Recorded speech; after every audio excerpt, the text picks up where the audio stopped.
আসসালামু আলাইকুম। আমাদের ওয়ার্ডের রাউন্ডে প্রতিদিনই কোনো না কোনো স্ট্রোকের পেশেন্টকে আমাদের ডিল করতে হয়। তো একটা স্ট্রোকের পেশেন্টকে আমরা কিভাবে ফলো আপ করতে পারি? তো স্ট্রোকের পেশেন্ট যখন আপনি ১ম দিন ডিল করবেন, ১ম এ আমাদেরকে দেখতে হবে যে পেশেন্টের আসলে স্ট্রোক কিনা। সো আমরা দেখব যে তার ইউনিল্যাটারাল কোনো একটা লিম্ব উইকনেস আছে কিনা অথবা কোনো হেমিসেন্সরি লস আছে কিনা এবং আমরা প্লান্টার চেক করব যে প্লান্টার রেসপন্সটা এক্সটেন্সর কিনা। সচরাচর স্ট্রোকের পেশেন্টরা কিন্তু অজ্ঞান থাকে না। কিন্তু যদি আপনি দেখেন যে কোনো পেশেন্ট স্ট্রোক এবং একই সাথে পেশেন্ট হচ্ছে অজ্ঞান বা পেশেন্টের কনশাসনেস লেভেলটা ইম্পেয়ার্ড, তখন আমাদেরকে কয়েকটা জিনিস চিন্তা করতে হবে। ১ নাম্বার চিন্তা করতে হবে যে পেশেন্টের রেটিকুলার সিস্টেমে কোনো সমস্যা আছে কিনা, অর্থাৎ পেশেন্টের ব্রেইন স্টেমে স্ট্রোক আছে কিনা এবং ব্রেইন স্টেমে স্ট্রোকের সাথে কিন্তু সাধারণত বিভিন্ন ক্রেনিয়াল নার্ভের পালসি থাকে। তো সেই জিনিসটাকে আমাদের চেক করতে হবে। এবং ২ নাম্বারে আমাকে খেয়াল করতে হবে যে পেশেন্টের কি সেরেব্রাল ইডেমা ডেভেলপ করলো কিনা কোনো কারণে অথবা রেইজড আইসিপির কোনো ফিচার আছে কিনা। তাহলে আপনি যখন ১ম এ যাচ্ছেন, ধরলাম আপনি স্ট্রোক ডায়াগনোসিস করে ফেলেছেন। আপনার কাজ হচ্ছে যে পেশেন্টের রেইজড আইসিপির কোনো ফিচার আছে কিনা, অর্থাৎ পেশেন্টের প্রেশারটা কেমন, পেশেন্টের ব্রেডিকার্ডিয়া আছে কিনা, এই জিনিসগুলো আপনি খেয়াল করবেন। এবং এর সাথে, সাথে স্ট্রোকের পেশেন্টদেরকে আমরা যে কেয়ারগুলো নিতে বলি, সেই কেয়ারগুলো তারা নেওয়া হচ্ছে কিনা সেটাকে আমরা চেক করব। এবং এটাকে আপনি কিভাবে চেক করবেন? আপনি গিয়ে প্রথমত আমরা স্ট্রোকের পেশেন্টদেরকে বেশিরভাগ ক্ষেত্রে তারা তো যেহেতু খেতে পারে না, আমরা এনজি ফিডিং করাই। তাহলে এনজি ফিডিং আমরা সাধারণত দিনে ১০ বার করিয়ে থাকি। তো আসলেই রুগী দিনে ১০ বার খাচ্ছে কিনা এটা আমাকে এনশিওর করতে হবে। ২ নাম্বার, পেশেন্টের মোবিলিটি যেহেতু কম, পেশেন্টকে একটু পর, পর একাত-ওকাত করিয়ে দিতে হয়। সো আমাদেরকে অবশ্যই জিজ্ঞেস করতে হবে যে এই রোগীটাকে আধা ঘন্টা থেকে ১ ঘন্টা পর, পর ডান কাত এবং বাম কাত করানো হচ্ছে কিনা। পেশেন্টের চোখ বন্ধ করতে সমস্যা হয়, চোখটা খোলা থাকতে পারে। তো সেক্ষেত্রে চোখে বিভিন্ন রকম সমস্যা হতে পারে। সো চোখটা খোলা এবং বন্ধ এই জিনিসটা তারা মেইনটেইন করছে কিনা এবং পেশেন্টকে যখন তারা খাওয়াচ্ছে, খাওয়ানোর সময় কি পেশেন্টকে তারা শুইয়ে খাওয়ায় ফেলছে?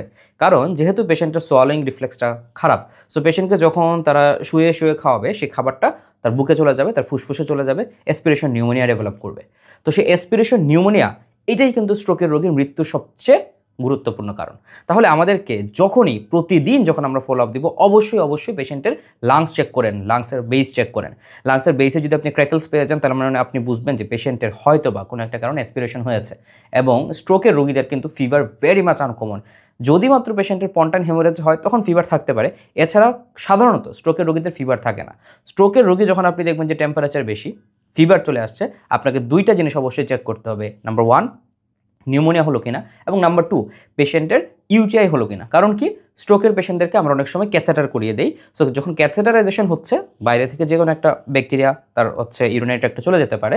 সো সেই ক্ষেত্রে আমাদেরকে দেখতে হবে যে পেশেন্টের ইউটিআই এর কোনো সম্ভাবনা আছে কিনা। তাহলে ২ টা ইনফেকশন, একটা হচ্ছে নিউমোনিয়া, একটা হচ্ছে ইউটিআই। এরপরে আমরা কমনলি যে জিনিসটা মিস করে ফেলি, স্ট্রোকের রোগী শুয়ে আছে, আপনি স্ট্রোকের রোগীর বাটকটা দেখলেন না। কেন দেখলেন না? আপনি ভাবলেন যে আচ্ছা শুয়ে আছে, না দেখলেও তো হবে। কিন্তু ওই জায়গাতেই কি লুকিয়ে আছে? Pressure ulcer. দীর্ঘক্ষণ শুয়ে থাকার কারণে রোগীর প্রেশার আলসার ডেভেলপ করলো। ১। ২ নাম্বার কথা, দেখবেন যে স্ট্রোকের রোগী বেশিরভাগ ক্ষেত্রেই একটা খুব কাঁথা-টাথা দিয়ে শুয়ে রাখছে। সো কাঁথা দিয়ে শুয়ে থাকার কারণে যেটা হয়, তার পাটা আমরা চেক করি না। অথচ আপনি কাঁথা তুললেন, তোলার পরে দেখা গেল যে এক পা চিকন, এক পা মোটা। তার মানে ইউনিল্যাটারাল লিম্ব সোয়েলিং ডেভেলপ করতে পারে। কেন? কারণ যেহেতু পেশেন্টটা ইম্মোবাইল, দীর্ঘদিন ধরে সে আসলে হাঁটাচলা করছে না, তার মানে কিন্তু তার একটা পায়ে ডিপ ভেইন থ্রম্বোসিস হতে পারে। সো আমাদেরকে অবশ্যই খেয়াল করতে হবে যে তার ইউনিল্যাটারাল লিম্ব সোয়েলিং যদি কোনোদিন আমরা পাই, এটা কিন্তু ডিভিটির দিকে ইন্ডিকেট করে। সো আমি যদি আবার সামারি করি যে একদম মাথা থেকে পা পর্যন্ত আমি দেখব তার কনশাসনেস কেমন, তার চোখটা খোলা কিনা এবং হচ্ছে আমি দেখব যে তার চোখের কেয়ার নেওয়া হচ্ছে কিনা। আমি দেখব তার এনজি টিউবের মাধ্যমে তার ফিডিং ঠিক আছে কিনা, তার অ্যাসপিরেশন নিউমোনিয়া আছে কিনা, তার শরীরে কোনো জায়গায় আলসারেশন আছে কিনা এবং তার হচ্ছে ডিভিটি আছে কিনা। এবং স্ট্রোকের রোগীর যে উইকনেসটা থাকে এটা ডে বাই ডে ভালো হয়ে যাওয়ার কথা।